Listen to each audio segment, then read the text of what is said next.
Stand by to launch FanStream Sports. 3, 2, 1. Let's start. Hello, sports fans. Welcome to FanStream Sports. Nothing but pure sports. This is the JP Show. JP, it's so good to hear you back on the air. Stand by. Now, here's JP. Live from Raymond James Stadium. This is the JP Peterson Show on a Thursday. We have a special show for you here today. We're coming to you live from the CEO Council Luncheon of Tampa Bay, where Brian Glazer, the owner of your Buccaneers, will be doing an interview with yours truly today for the CEO Council. We did one of these last year with all three general managers of our teams, which was absolutely spectacular. And we hope to be able to bring this conversation to you at some point later on. They'll record it here. I'm doing it after the show here today. So should be a lot of fun. We'll talk some Bucks today. We'll talk some Rays. We're going to talk some NBA. My man Nick Geddes is on with me today from On3 Sports. Good morning to you, my friend. Good morning. I tell you what, you're a little ahead of schedule there over at Raymond James. It's just a few days into 9 days into May. And I know that you're there, and you told me off camera you wish the Bucks were playing a game. And as I'm so as ready, I see, bro. I know exactly where you are in that stadium. Yes. And man, I wish we had football right now. I mean, when I can look outside, I know the glare is a little much, guys, but you can see the scoreboard behind me, and I can look down, and the Bucks logo, it's a little, washed because of the Kenny Chesney concert. But man, I am so excited about this Bucks season coming up. There's so much to cheer for. We're going to get into this just because it's just, I think it's obviously I'm here. So we'll talk some football. It's off season, but the off season is kind of, complete. Of course, there could be some additions, some free agent additions added to the roster, but for the most part, the Bucks got what they got, and they've done a hell of a job. They have done a hell of a job. So you and I can kick it back and forth on, where we think they might fall down. We can't forget this though. The schedule is a beast. The first place schedule is an absolute beast. And if there's anything that's going to trip them up, because I think their roster is absolutely the best in the division. I think that's not even a question. I think Atlanta had a great opportunity to remake their roster. They did not. So we'll get into some football talk for sure here today. It just gives you, and this place is going to be rocking next year. I think the home schedule is great. They got some great slates here, but and by the way, there's going to be some other things going on in Raymond James Stadium all over the summer.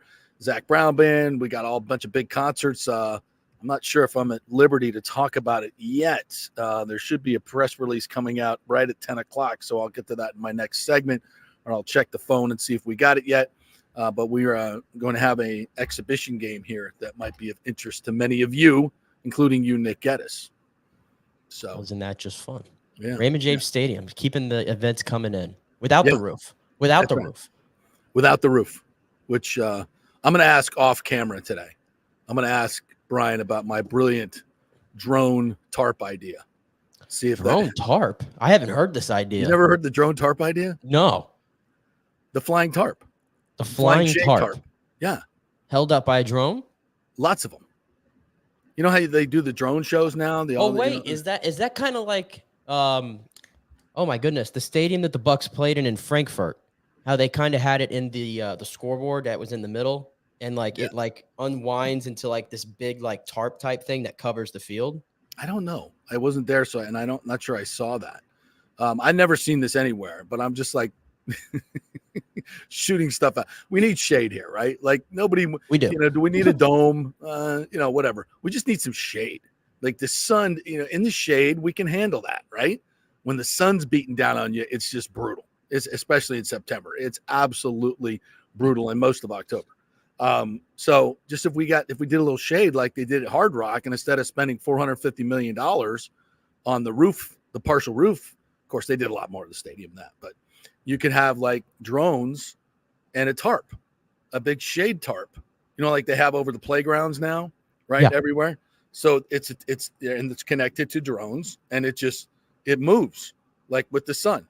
Doesn't even have to be that big, and it just kind of moves. So the field is completely covered, and the stadium is completely covered with shade. right? As the sun moves, like in the old Dallas Stadium and the new Dallas Stadium and Mercedes-Benz, you got the light in the dark. So it's really hard for the TV cameras to follow it. And there's nothing you can do about it because it's fixed, right? Well, with my idea, it just moves with the sun. So it's always covered in shade and you don't have the dark light combination. So the cameras can't see it. They freak out all the time. We got the technology, right? It's a good start of an idea. I mean, there's lots of stuff we're doing with drones, right? Like really crazy stuff. I mean, there's stuff they're doing it. There's stuff they're doing at other stadiums in other countries that is so advanced that we're not doing at all. Listen, don't even get me started with where we're at. In this I don't want to get you started. Jeez. I see other things at stadiums where I'm just like, hey, it's not just stadiums. It's cities. It's everything. Like mass transportation, architecture. All this technology, cell phones that actually work. Imagine that when you use them. There's all kinds of stuff that's going on all over the world. We're so used to, being the leaders in every bit of technology that we have, the best cities, the best everything, we're not even close anymore. So stadiums are part of that. And it's things that, let's just start with sports books in our stadiums. Can we get that going? We got it at Wrigley Field now. We got a couple of them here, but let's go. Let's get the sports books going. So we have access to that. Let me be a degenerate while I'm at the stadium, please. Exactly. I want to wager right from my seat on balls and strikes. Come on. We're going to make this baseball game a little bit interesting. And yes, I promise you I won't spend a lot of time on it. But yesterday we got this from our friends at nohomeruns.com. They had Alan Delisle, a former St. Pete city administrator who did the St. Pete Pier development project. So he knows all about big projects and how cities work and how these contracts are supposed to work. And the title of it is that he went over this deal with a fine-tooth comb now that we finally have the development agreement. It's made public. He says, no deal should be this bad for a city and its residents. And he did a summary of it, which is really good and puts it in plain language. And it just goes and really goes. And then he did a detail, if you want to read the whole thing. And I've reposted it, where it goes basically section by section on how this boondoggle has taken place. And he compares it to the Midtown agreement that Kreisman put together. And it's startling. Like, it's borderline criminal. Like, the Rays got everything they wanted, and which is the only reason they've ever, come back to St. Petersburg. Every single thing they wanted. And it is an absolute disaster for the city and the residents. And any promises that were made by the mayor to the Gaslight, or not Gaslight, it should be Gaslight, the gas works area and that the gas plant area, that whole redevelopment and paying back the people and the African-American population and affordable housing and all these things are not even close to being what the Midtown agreement was. And it looks like he's completely sold out the city to a New York billionaire. So I'll get to that in a little bit. We want to talk about, we're going to talk some NBA today as well, because I think it's trending. It's not a big Tampa Bay subject. I get it, but correct me if I'm wrong in the comments, guys. Are you watching the NBA? I mean, I watched that Knicks game last night, and I've watched the last couple, and they've been really good theater. The hockey's been good. I've been watching the NBA playoffs majority over the NHL playoffs. Yeah, I never do that. Yeah, I never do that. I think the NBA has made a little bit of a comeback for me. Yeah, for me too. I mean, I just haven't been watching at all for the longest time. So, it's been really good theater. And last night, Rick Carlisle, head coach of the Pacers, basically went off after two games where he thinks he's been absolutely jobbed. And frankly, I don't disagree with him. Last night he played the small market card, which was interesting. Hey, we can relate. Right? Yeah, we can totally relate to that, right? We've been there. Yeah, and I think there have been some critical calls that have not gone their way. I mean, critical calls. We saw in game one 2 terrible calls in the final minute that really cost the Pacers the game. I mean, they made some mistakes, and let's not whitewash what Jalen Brunson is doing. And Nick, I got to say this, and this is going to sound absolutely blasphemous, and you may not even be able to relate to it because I'm not sure you saw Jordan play in his prime. You weren't even born yet, right? Correct. Right. But you saw. I have the done documentary. extensive research into Okay. it. Yes. Well, there was a time like in a playoff game, right, when you're watching Jordan, you're like, he's going to get his shot and he's going to make it. Like you just know he's going to do it. Yeah, that's not normal, right? Guy says everybody knows who's going to shoot it. Everybody knows, and there's nothing you can do to stop it. And I kind of feel like Jalen Brunson in the clutch this playoffs has been that guy. I'm not saying he's Michael Jordan, but I don't know if I've seen in the past 30 years a guy that can get his own shot and make it in the clutch as well as Jalen Brunson is right now. It's insane. And there's nothing the Pacers can do about it. I'm sure there's other guys if we sat down and thought about it for sure. But Jalen Brunson. I mean, Steph during the run was pretty damn good. I feel like the context of how Jalen Brunson's doing it, who he's playing with, and the team he's playing for is what adds to it. Like he's entering like folk hero territory at this point. Yeah, is how I equate Jalen. New York. Yeah, like he's in New York. They haven't won a championship. Think about it. This is New York City. This is the mecca of basketball. They have not won a championship since what, 1973? Yeah, right. I think Phil Jackson was playing on that basketball team. Dave DeBusschere. Yeah, right. Yeah. Like that's insane to think about. And here comes Jalen Brunson, who was a second-round pick. He's undersized as hell. But he's gritty. He's tough. He gets his shot off somehow. I mean, even when he drives in, he's fearless. He takes hits. He gets up. And you look who he's playing with. It's not like he's playing with stars. I mean, I love the little core they have with them with Hartenstein and Anunoby, Josh Hart, DiVincenzo, which, by the way, that's the other cool part of it for all the college basketball nerds out there like me. Nova Knicks. They all played at Villanova and won a championship together. And now they're leading the Mecca's team. Potentially do a conference final appearance. And even though you could have kept all those guys, by the way, for a lot less than you paid James Harden. And it's cool. And correct me if you feel the same way. How's that process working? They play in New York, and we're supposed to like hate New York, right? Right. The big bad New York market. And we do. But damn it, I can't hate the New York Knicks right now. I can't hate. They're so light. They're like the most likable New York team I have come across. I agree. And Jalen Brunson is so understated. He did an interview after the game, which the questions were quite questionable. Anyway, I'm not going to get into that, but he's just so understated. He's so understated, and he's not yelling about me. He lets his play do the talking. Oh, he's a superstar leader. Yeah, he really is.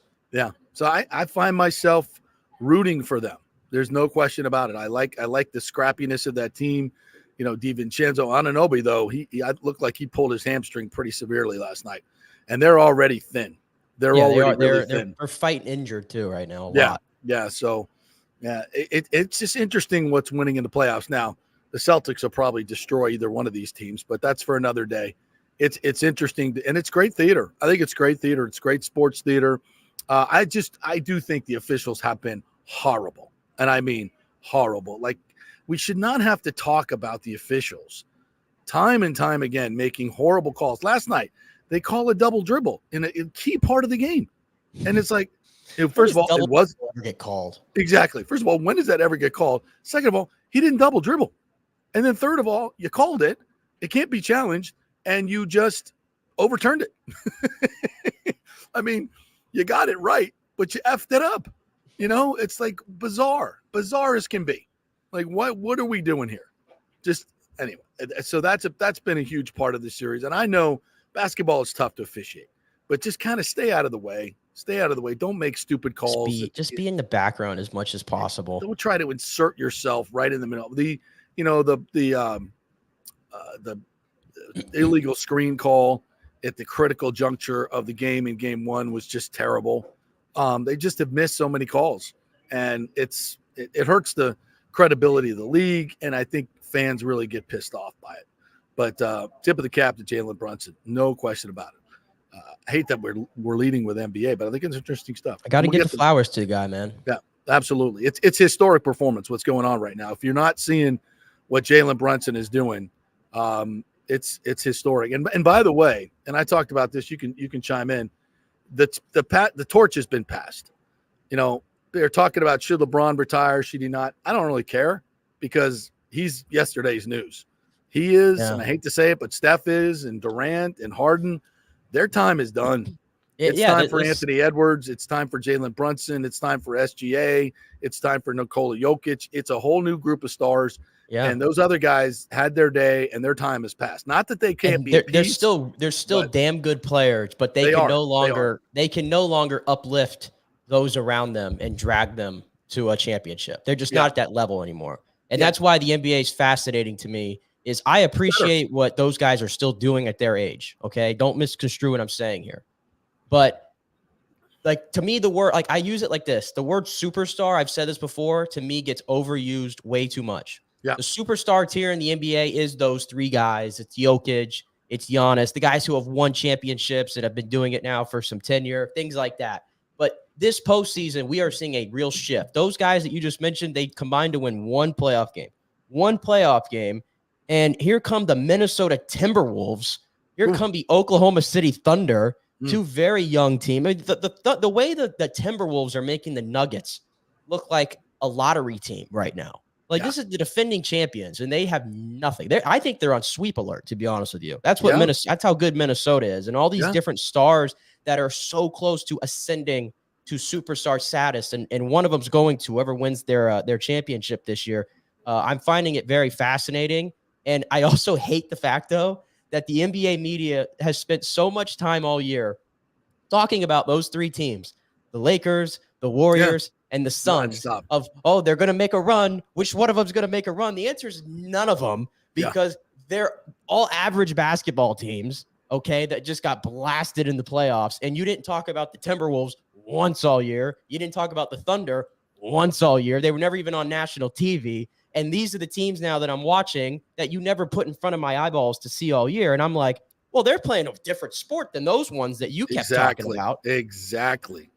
Yeah. And that's a shame because, and you know, kind of inside baseball, how this works in these talk shows, because they meter every topic that they talk about. And every time they mention the Lakers or every time they mention the Dallas Cowboys, their meter goes up. I because and so they say, well, that's all we're going to talk about because we got to have that meter up here all the time. They were debating LeBron's legacy on Get Up yesterday. Who cares? He keeps playing. Is his legacy going to be? We're in the middle of the NBA playoffs. Yeah, and you got to. And by the way, if you're talking about like he might be gone, is where's LeBron going? Who effing cares? And if you're literally having a discussion about if he keeps playing, is he destroying his legacy, well, that means you're aware of the fact that his era is ending. It's time to build a new star for you to have as the poster child of the league. And I think you should start focusing on those guys. You think? Yeah. I mean, and they're fun to watch and they're fresh and they're new. And from a marketing standpoint, they don't have all the baggage that these other guys have. You know, I mean, there are a lot of people that just, I'm not watching. I don't care about LeBron. I don't want, Kevin Durant has burned too many bridges. That all the baggage that these guys have, save Steph. I think there's a lot of fans that are just turned off by it, and they're ready for new faces and they're ready for new places. And have you seen the Timberwolves play? Like I'll be with you. I haven't seen them play all year till the playoffs. Right. I watched both of those games and I said, they're winning the championship. Yeah. They're winning the championship. I appreciate that they play defense. And like when I hear like Tim Legler, for example, was talking about this, how he hasn't seen a team play D like that since the mid 90s. Yeah. And I wasn't around for the mid 90s. You just hear all the stories about it. Mm-hmm. But it's true. When I watch the Timberwolves play just in these two games against the Nuggets, I've never seen a team play defense like that. I've never seen it. Yeah, it's insane, and I tell you, this is in terms of what we're watching and the changing of the guard. I don't think there's any little clip here you want to play, which I think speaks to old heads versus the new game. Right? Set this up for us. Yeah, this was last night on NBA on TNT, which is one of the great shows. Which I'm sad it might be ending because of the old broadcast rights stuff. But Nikola Jokic won his third MVP last night, third in the last 4 years. And NBA on TNT had him on. And Shaq, who I love Shaq, but he's very blunt and to the point, obviously. And this was him basically telling Nikola Jokic straight to his face that he doesn't believe that he was the MVP. And this was the comments. Oh, okay. As the president of the Big Man Alliance, you are the vice president of the Big Man Alliance. I love you, the best player in the league. I want to congratulate you. But I want you to hear from me first. I thought the SGA should have been the MVP. That's no disrespect to you, but congratulations. And what do you guys have to do to get back on track versus Minnesota? Thank you, Shaq. We don't judge people here, so that's fine. It's your opinion. I'm joking. Hey, all good. I love you. I love your brothers. One thing we always going to do is keep it real with each other. Congratulations. I love you. No, for real. I think there is a lot of players that deserve it. It's probably details and kind of small things. But yes, we have a tough stretch. We lost 2 games at home against Minnesota. Tomorrow we're going to Minnesota to try to get back series to Denver. All right, so that was the clip there, and Shaq was getting like killed for this on social media. Was he? Yeah, big time. Like Shaq was trending, and everybody was passing this quote around because Shaq sometimes the way he's talked to players before, it comes off like he's just the old man hating, Right. because they think their era was the best, and that happens in every sport in every era, but. It is interesting because remember how we opened that question up? He said, as the president of the big man's club and you're the vice president. Like, I think that means a lot to Shaq. Like, the ego is still there. Yeah. That he's the greatest big man of all time, which he's not. But that's in his mind.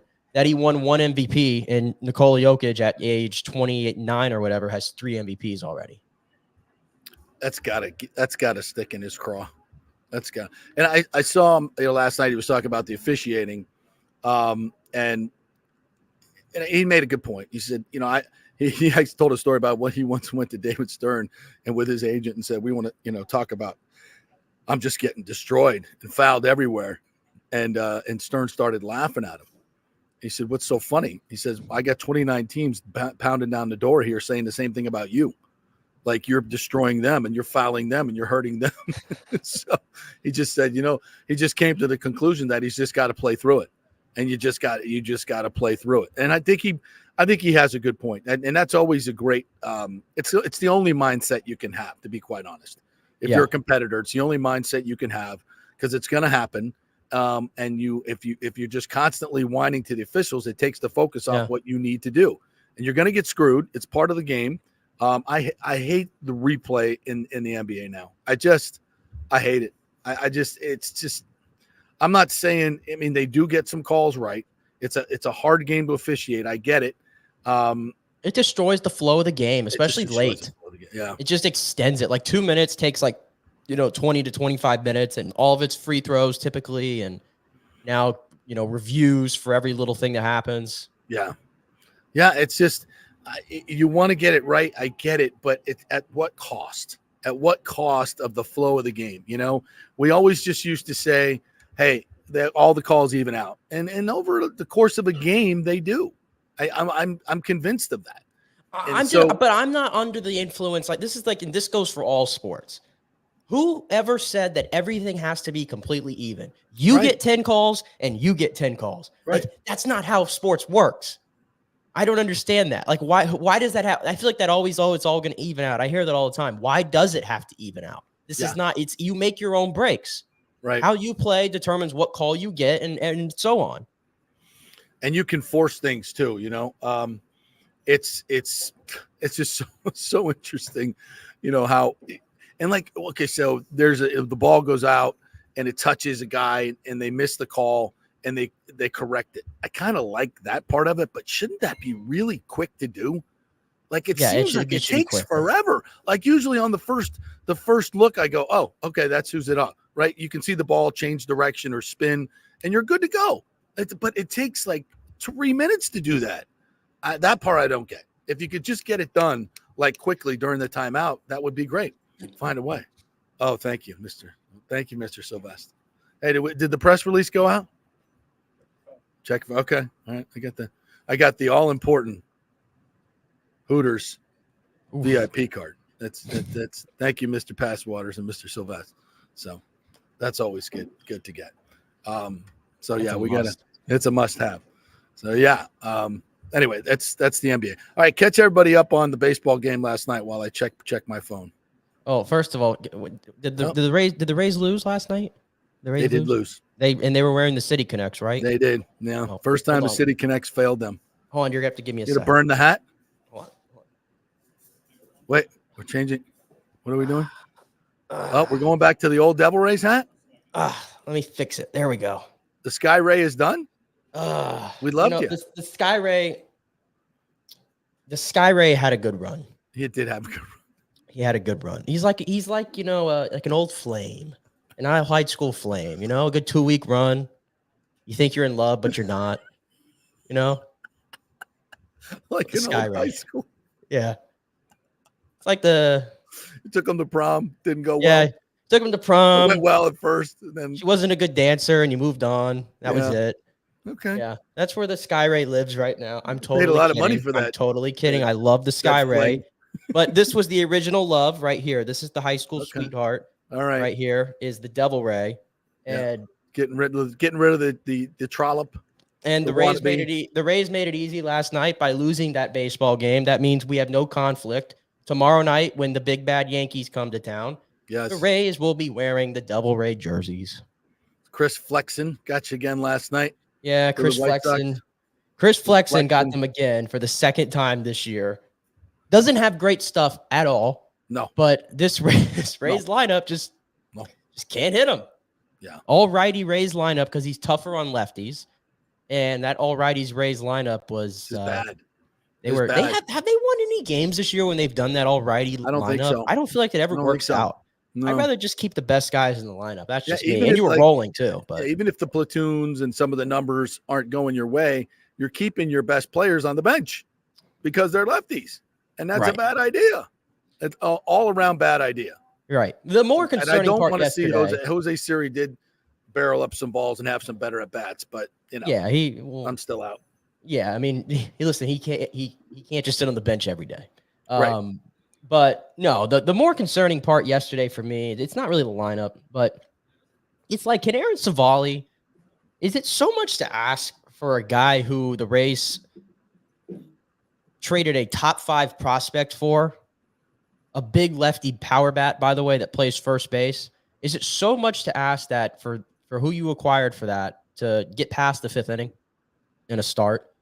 Like this is now 4 straight starts that he's failed to get out of the 5th inning. And he usually is like rolling to start, by the way. And then he just hits a wall. He just hits a wall. I consider him very fortunate because unfortunately Ryan Pepio is now on the injured list after getting hit by that comebacker. Mm-hmm. Sounds like it'll be a short stint. Yes. Hopefully. Boy, that was wicked, man. That was- 107. Yeah. Hit the meat of the calf too. Oh, damn. Right. So Oh. he's going to be on the He's shelf got for a a little nasty bit. bruise, I bet. And that's why I said fortunate for Aaron Savali is that I think he gets to keep his rotation spot for the time being because Taj Bradley is starting for your Tampa Bay Rays tomorrow night. I'm very excited to see the second year of Taj now. He's been killing it in his rehab starts in AAA.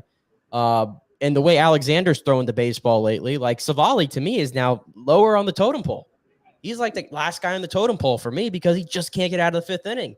And the Rays paid a premium price for him. Yeah. And combined for what we saw from him last year, I just don't think they've got anywhere near a return on that investment. So that's the more concerning part to me is how Aaron Savali, and he started off the year so well too, but these last 4 0-2 starts with have been 9.82. Did you mention that? That's in this stretch, right? Yeah. Yeah, the ERA is up. No, that's around over the 6 last right? 4 games. Yeah. Yeah, that's in the last 4 games. The season ERA is nearly 6 Ugh, for Aaron Savali. that is brutal. That is brutal. Just got a message here from Brian Ford, but can't be. I'll check it in the mess. He'll be here at the CEO council meeting here in a little bit because he's CEO. A couple comments coming in. If you guys want to comment, go to YouTube. You can also do it on Facebook and on my personal one. Yeah, I love this one. So that's enough NBA. I'd rather hear about drone tarps and Mace Michaels, please. If there's any engineers out there that have any aerospace experience, hit me up. I want to develop this. I'm getting rich on the drone tarp. That's going to be my my Your exit. Shark Tank idea? That's my. By the way, Damon was of Shark Tank was here yesterday over at Union, hanging out with our guest at 10:45, Todd Hall. So I'll be. hanging out with those Shark Tank people. You know, these are important people, folks. James says Savali doesn't scare any hitters, even White Sox hitters. Ooh, that's mean, but correct. He doesn't. Rick, hockey player takes a puck off the shin at Honor Bummer, misses a shift. MLB, it's 3 weeks. Hey, listen, I give Pepio credit. He tried to pitch with that. Like, he tried to shake it off. I mean, that was wicked. Well, wicked it's not, I mean, the hockey players, I'm not saying that isn't hurt, but they got a little bit of padding down there, at least. Yeah, when they get hit where it's no padding, even they have to take a few weeks off. Right. And I do think they're a little bit more they're just kind of used to it at that point. They know what they sign up for. And I guess you could say, well, if you're a pitcher, you sign up to get hit by a comebacker at any time, but it's so rare that stuff happens. And I think this happened to Jeff Neiman years ago too. Yes, he was never the same. And he was never the same after it. Yeah. So please, let's not have that happen to Ryan Pepio. Yeah, that was bad. That was nasty. All right, here's the breaking news for you soccer fans. I'll read it to you. We're going to have a Premier League game here called the Stateside Cup at Raymond James Stadium. I know what you're thinking, but you'd be wrong. English Premier League teams West Ham United and Crystal Palace will compete in Tampa at Raymond James Stadium on Saturday, August 3rd at 7 o'clock. Match is part of the Stateside Cup, a 3-city tournament to be played over 1 week, July 27th through August 3rd, culminating in Tampa. The Stateside Cup will also feature Wolverhampton Wanderers, the Wolves, in matches that will take place in Jacksonville on July 27th. And Annapolis, Maryland on July 31st. So there you go. But no Man United. But how do you like those teams? The Crystal Palace team that you mentioned that's playing in Raymond James, they beat Man United 4-0 this weekend. Ooh. Ouch, babe. That might have hurt Brian just a little bit to have to announce that one today. Of course, this is put on by the city, the TSA. It doesn't have anything, anything to do with the Bucks, but yeah. So that's fun. We'll have a soccer team. We won't have a World Cup match here though, but we can go see the World Cup other places. Not even in Orlando. That makes me more like Tampa gets spurned. I'm like, all right, I guess, but Orlando getting spurned. Well, their stadium's too small. They'd have to do it in the Citrus Bowl where they and that's where the facility. I saw Ireland and the Netherlands. One of my favorite sports memories. Ireland and the Netherlands. The 94 World Cup. Yeah, 94 World Cup. I guess I'll just have to go to Miami to go see the World Cup game. Or unless they have one in Atlanta, I think I'd rather just go to Atlanta. I can't even imagine what the prices are going to be. Like, are we talking F1 prices here? I mean, that's just ridiculous. Ooh, I don't know if it'll be that bad, but no. It depends. I can't judge it because it's not going to be like the United States playing and the ones that are over here. I don't know. Where's the U.S. team going to play? The U.S. is all playing in Seattle and L.A. to start. To start, okay. At the court, but if they make the round of 16, they'll go somewhere. Yeah, I imagine it'll be somewhere else. Let's hope. Yeah, good luck getting those tickets as well. That could be a tough one. All right, we'll take a quick break. Our first break here. We're on the road with our good friends from Hydrate Heroes. See that? I travel everywhere with this. I got my plum elderberry working this morning. Very, very good. 8 times the benefits. Hydrate to donate. 15% of the gross sales going to our military vets and some of those great charities we talk about each and every Friday. We'll have another one for you tomorrow. John Starks, former Knick, is a part of this. One of the equity investors. So we're trying to get him on to talk a little Knicks basketball, right? He told us they were going to be good in the playoffs when we had him on about a month ago. So he was right. So drink your Hydrate Heroes. Go to tryhydrateheroes.com, tryhydrateheroes.com, and you will see my ugly mug. And then just input your information. We'll send you a free 3-pack of Hydrate Heroes. So jump on there, get your free 3-pack, and then you'll start drinking this for all time. You can get a 30-pack for $29.99 right now, which is less than $1 a serving, 5 calories per serving, all the good stuff. All right, quick break. We will be back in 3 minutes live from Raymond James Stadium. We're here for the CEO Council Luncheon today. Brian Glazer. I will have the honor of interviewing him here today, so we'll chat more about the Bucks as well when we come back. Stay with us. JP here for my friends at your local Synovus Bank. And I do mean friends, and I do mean local. One of the local managers in Tampa is John Acosta. Big fan of the show, and I've known him for over 40 years. He's been in local banking since 1983. You talk about developing relationships. You don't stick around for that long unless you're doing things the right way and have a great reputation. And that's the focus company-wide at Synovus. Big enough to handle any complex international transaction, but small enough to answer the phone when you have an urgent question about your business or personal account. And for personal accounts, they have a very easy app that works great. You can do everything online. And for large or small businesses, you will get that personal touch and services to help build your business, taking your dreams and aspirations from the whiteboard to reality. We can make that happen. Let us show you how. For a get acquainted meeting to open a business or personal account, just call John or go to synovus.com to find out where your local branch is. Everyone knows Italiano Insurance is your go-to for home insurance, but they also have an amazing team that focuses on business insurance. Yes, your business is most likely your biggest asset, so make sure you have the right coverage at the most competitive price. And if you started a side hustle recently, don't forget you need business insurance, because if you get sued in this over litigious society we live in, you could lose all your personal wealth. So get that business insurance. And for the best customer service, always choose Italiano. My representative Charity is amazing. I called her late on a Friday because my insurance was going to lapse. She stayed late until the job was done. You just don't find that anymore. Give them a call, 813-877-7799. That's 813-877-7799. Italiano Insurance. JP here for the Geddes Gordon Real Estate Group and our good friend Jane Geddes. Folks, simply put, there is nobody like Jane. Jane is a former LPGA two-time major championship winner. She was also vice president of talent relations at WWE. She also has a law degree from Stetson. So if Jane can drain a 10-footer to win the U.S. Open and stare down Hulk Hogan in the boardroom, you want Jane on your real estate team to not only negotiate the best deal, but find you the perfect home or investment property. And when you work with the Geddes Gordon Group, you become part of the real estate family and get concierge services that include expertly staging, marketing, and preparing your home for sale. Advice on golf properties. Hey, you might even get some golf tips. Many of their clients become friends long after the sale or purchase is completed.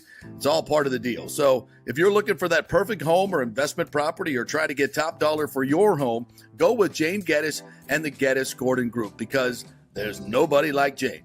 Call 813-485-6808 or go to geddesgordon.kw.com. That's GEDDES Gordon.kw.com. or call 813-485-6808. With over 34 years of producing small and large events, Extravaganza Productions is truly a Tampa treasure when it comes to creating some of the very best events in Tampa and all across the United States. I've worked with them at the Florida Sports Hall of Fame inductions, the Warrior Games, which was an Olympic-sized event spread across all of Tampa Bay. They are the very best, from small meetings to exceptionally large corporate conferences to galas, fundraisers, sporting events, grand openings, whatever you want. Team EPI has an extremely talented staff of designers and show producers that develop extraordinary events fueled by the visions of their clients. You can reach them at their Tampa headquarters at 813-621-4700 or go to extravaganzaproductions.com. Let's go right now. Back to the show on FanStream Sports. Go back to the JP Peterson Show, brought to you by the great folks at the Jeeves Law Group. If you get in an accident, folks, you want the local folks representing you, the law firm that will treat you like the local treasure that you are, not just like a number. So don't go with the outside firms that don't live and work here. That's the Jeeves Law Group, JEEVES lawgroup.com. Go to the website, contact them through there. They'll give you a free consultation, free. So whatever your legal issue is, just call them up, say, hey, got a question for Scott, and they'll give you a consultation for free. So go to the website, jeeveslawgroup.com, and tell them JP sent you when you get them on the line. We'd appreciate that. By the way, Doug Wechter is going to join us tomorrow to talk some Rays baseball. He's so entertaining. I love watching Doug. Doug stole the show last night. He stole the show with the nachos. He did. He did. The hair out there shagging. Brian Anderson was out there shagging balls. So they're great. Did you see the one, the fly ball or the pop up rather that was coming to him at in his little spot. He's got to have that. He's got to have that. You got to steal that from Maldonado, man. You got to take that away. You got to box out. You know, he's got the beef. He's got the size. Literally. You got to have that. He had the drink. I mean, if anything, just throw the drink in Maldonado's face or something. Throw the nachos on him. Throw the nachos. Yeah. Yeah. Come on, man. That's a big play right there. Right. You know? Give the extra out. That's a big deal. Yeah. Well, I said I was going to text you last night but I'm sure you got plenty of them. You didn't need me piling on. Oh my God. So let's talk a little Buccaneers, shall we? Since we're here at Raymond James Stadium for the CEO Council Luncheon, Brian Glazer will be the guest of honor today, and I will have the honor of interviewing here for the CEO Council, where we talk a lot about how sports and business kind of go together. But we'll be talking some football with him as well. So, very excited about the upcoming season. They've got rookie minicamp, which starts tomorrow. So I'm going to try to get out there probably, I think, Saturday, because they'll be doing most of the stuff during our showtime tomorrow. But Saturday, go out there and get a glimpse of the rookies. Who are you looking forward to seeing? Who you want to see in the Underwear Olympics? I'm probably, of this rookie class, now that I've digested a little bit, I'm actually starting to get really excited about Jalen McMillan. And mainly because of the offense that I think the Bucs are going to be playing in this year. That's what's got me excited. With Liam Cohen. It's got me really, really excited, because if it has any influence from what we see with the Rams and just dreaming about these 3 wide receiver sets and everything, and just this crazy motion and shifts and everything, like, to me, it's like no longer does it have to be Godwin doing all that work. McMillan is now here. I think he's got some underrated speed to him that shows up on his film. And I think you can get really creative with him. And this also allows Trey Palmer to settle into more of just a deep threat guy. Yeah. And that could be his specialty, which really, really was. If he could just, because I think he was miscast last year a little bit out of circumstance. And he had some drops and everything and was in and out of games. I think Jalen McMillan has a chance to eat in this offense this year. I agree. There's just this thing about, have you watched some of the tape of Bucky Irving from Oregon? Yeah. And I'm telling you, like, he doesn't play. It's such a disconnect because he doesn't play like his size at all. Yeah. It's just, and I hate to get excited about running backs, because especially Buccaneer running backs, they've disappointed. I saw Keyshawn Vaughn's tape in the SEC, and I said, damn, that guy, he can play. And I saw some spurts here in Tampa where I was like, damn, he can play. But he never quit Keyshawn Vaughn. I couldn't get you to quit. No, you could not. You could not. Because I saw the glimpses, and I still say to this day, he had the talent. It was up here that crushed him. He couldn't handle being a backup. He couldn't handle not being the star. He didn't get in the playbook like he needed to. He didn't take care of the details that he needed to. And if you're not going to be a pro, it doesn't matter how good you are. It doesn't matter how good you are. And that was his downfall. I would say the same about Ronald Jones. Had all the talent in the world, but just wasn't interested in doing the hard work that you need to do to be a star in this league, even if you're as talented as he is. And that's just part of it. And so, but this guy, he seems to be, when you hear the coaches talk about him, when you hear the scouts talk about him, he's a serious football player. And you combine that with his talent. I think he's got some opportunity to do something in this league, especially in this offense. Right. And if you look at all the picks they made, not that you should ever scout the helmet that you played with in college. That's a dangerous game to play. Yeah. But I think it's notable. If you look at the players the Bucs did get with those first 5 picks, you get a guy from Duke, so the cliche, he must be smart, right? Yeah. Head screwed on straight, all those things. Then you get a guy from Nick Saban in Alabama, okay? High character traits, clearly. Yep. Yeah. Then you get a guy from Georgia. Guess what? He's played in a lot of big games in a no BS type of locker room. And produced. Then you get a guy from Washington, and look at the success they've had the last 2 years. Played in a national championship game. And then Bucky Irving played at Oregon, which under Dan Lanning, so the second half of his career there in Eugene. Yeah. Again, Dan Lanning was Georgia West. Right. Is another no-nonsense guy. So I paid attention to that. Again, it could mean something, could mean nothing. Doesn't mean that if you go to those programs, you're going to pan out. But I took note of that because I don't think the Bucks have always picked those guys from the big schools. They've always gone almost small school hunting, I feel like. And there was a little bit of a shift in philosophy I felt this year. And I agree with that. I just think if you stay with these, because the scouting today, if you go back and look at, 30 years ago, high school recruiting rankings, they were complete BS. I mean, they were people, they made up people and we're getting 5 stars. That for the most part doesn't happen anymore. And you're starting to see high level scouting at the high school level and then high level scouting at the college level for portal, right? And now it's so when these guys are identified at an early age, you're starting to see, the ones that go to the SEC schools and the top ACC schools, the top Big Ten schools, they translate to the NFL. They are good players, and their ceilings are their floors. I should talk about their floors are pretty high, and you're going to get a decent player. You're probably going to get a starter, and when you go with somebody small school guys, you just don't know. You get dizzied by the talent. And there's such an adjustment period. Like look at Ali Marpet. There was an adjustment period there when he got in the league. Zion McCollum turned out great, obviously. Like when you hit on them, it's great. But Zion, I mean, he's had some adjustment periods. Cody Mauk, Gedeke. I mean, they all go through it. Logan Hall, my goodness. Yeah, they all go through it. Whereas, these guys have been playing, top level football. And a lot of these guys, too, because of the COVID year that got to play even longer, they're even more ready to roll when they get into the league. Yeah, you go back and look at JTS's. Barely played, man. Barely played. Didn't want to play during COVID. And I had a lot of BS going on there, so I get it. But it's just hard to evaluate them. These guys got lots of tape. They come from great programs. And listen, if you remain a starter and remain productive at Alabama and Georgia, that their attitudes are good. They're professional football players. They're ready to come in and participate in a winning culture. And the fact that Braswell, I think you mentioned this, that he didn't transfer being behind Will Anderson and Dallas Turner, but he went out there and produced. So, I love the character of these players. I love the pedigree of these players. There's so much I love about all these guys. Now, are they all going to pan out? No, they're not. But, man, you really feel like they got a shot. You really feel like that. But listen, I mean, even with the draft classes from the last 2 years, what the Bucks get? Like 10 starters? Yeah.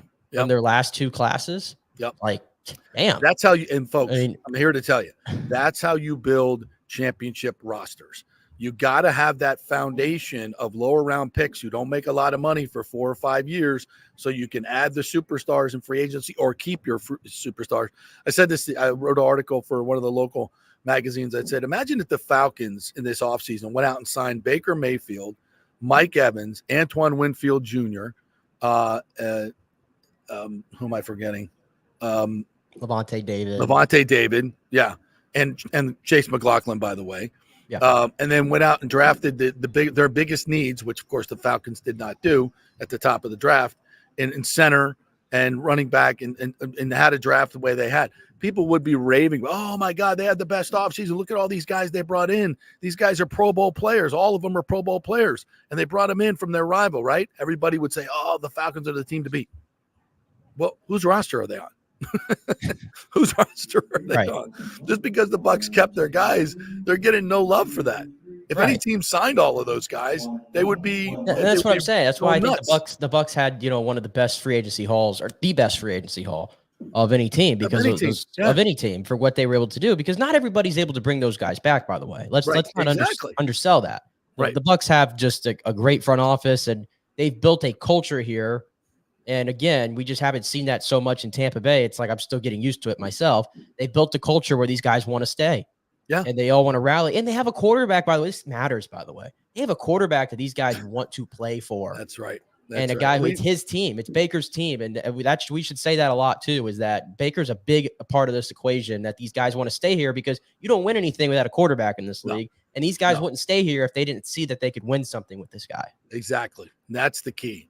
We've talked so much about the intangibles of Baker Mayfield, but we forget about it in talking about all this other stuff. And it's the biggest part of the combination. You got to have a quarterback. And this guy played tremendously last year under some very trying circumstances. And I think he's going to be in a much better position this year with a better offensive line, more weapons, more understanding, and frankly, I think a better offensive coordinator with a better scheme than Dave Canales. That's I think that's indisputable, to be honest with you. Yeah. So, all right, we're going to take a quick break. When we come back, Todd Hall is going to join us, the CEO or the chairman of the board here of the CEO Council. He will join us. He was hanging out with the Shark Tank guys yesterday. So he runs with the big baller. So we'll chat with him about all things business and sports in Tampa Bay. Stay with us. Quick break.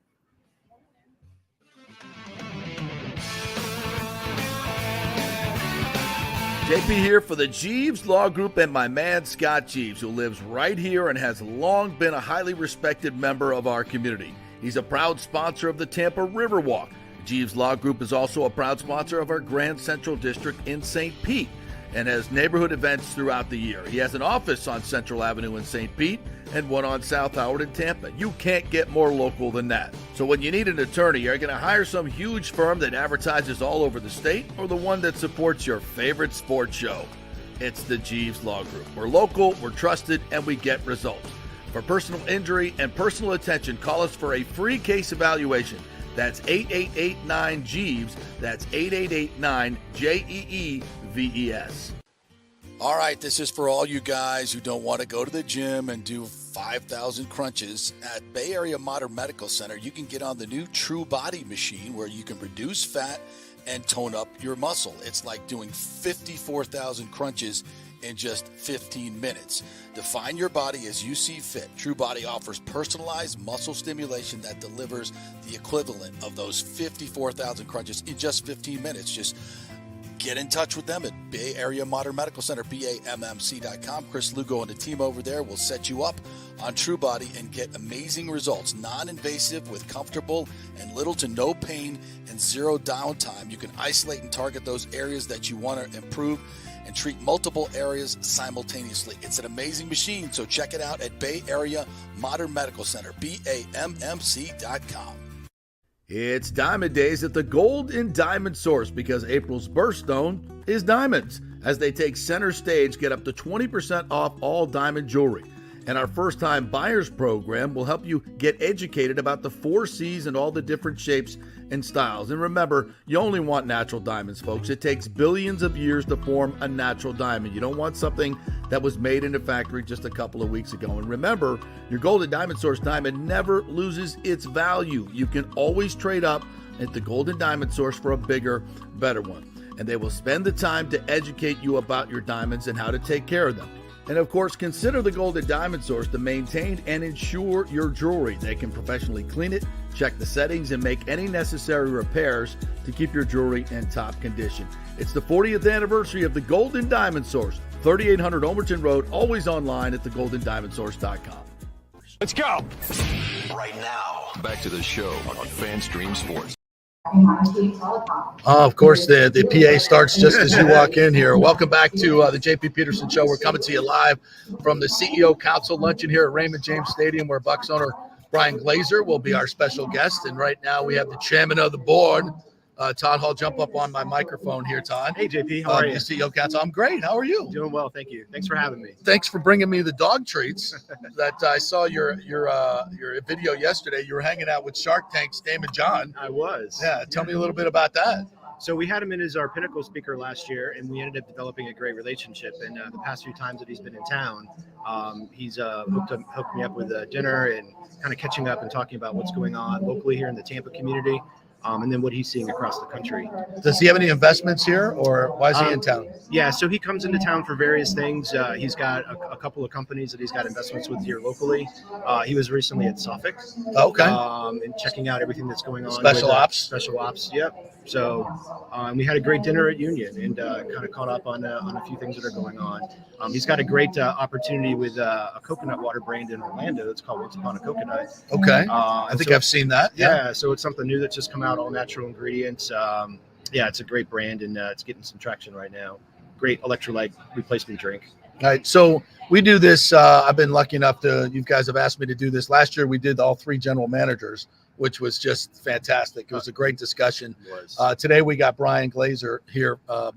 And, you know, the Bucs, I think, have done such a great job in this community And it wasn't always so. When they first came in, I think it was a little iffy, but I think in the last 15 years, they have stepped up big time. And what they've done here at Raymond James Stadium, the money that they put in, the money they're putting into local charities, and business-wise as well. They're starting to invest. They bought the Vinoy, correct? So tell us a little bit about the Bucks' impact here in the business community. The Bucks have done an amazing job, and I think the first thing that they did that was amazing is it started with their culture. Yeah. And so this is people want to be here. If you're an athlete, you want to be playing and on the Bucks roster. They treat their athletes great. They've got great investments in the community.